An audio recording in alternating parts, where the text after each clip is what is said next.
Smart investors don't waste time trying to pick individual stocks. They buy the whole market instead. How do you do that? Well, you buy and invest in what are called ETFs, or exchange traded funds. They're essentially baskets of stocks that allow you to invest in hundreds, if not thousands, of companies at the click of a button. There's two main things that I look for when I'm going to invest in an ETF, and I'm going to share them in this video along with my 5 favorite ETFs for beginner investors. If you're new here, I'm Charlie. I hit 7 figures in net worth by the age of 35, and I built a multi-6-figure investment portfolio from zero with no prior investing experience and without paying any expensive financial advisor. So the first criteria I have for any ETF that I invest in is the expense ratio, and it has to be below 0.5%, ideally less than 0.1%.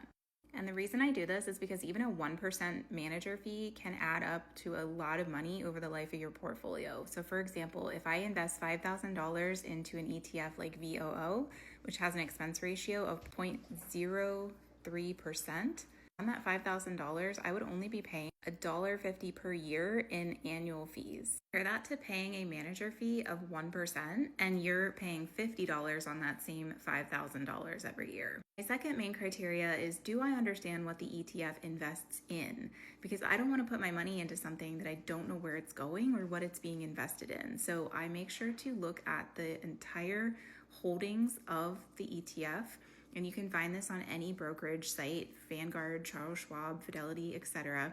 And I look to see, do I know those companies? Do I recognize the names? Do I know what products and services they produce? Do I use any of them? Do I like them? Because if I can't explain what I'm investing in to a 5-year-old, I don't invest in it.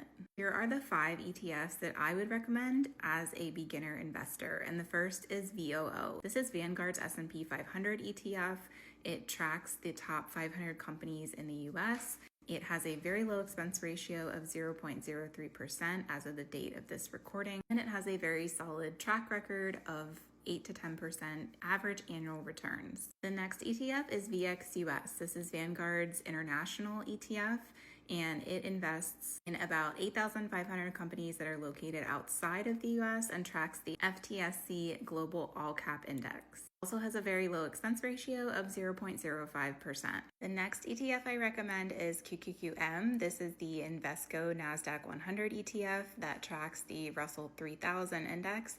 It's mainly comprised of tech and AI companies, and it has a fairly low expense ratio of 0.15%, which is a little bit more than the others, but it makes up for it in its average market returns. Next, I recommend SCHD. This is Charles Schwab's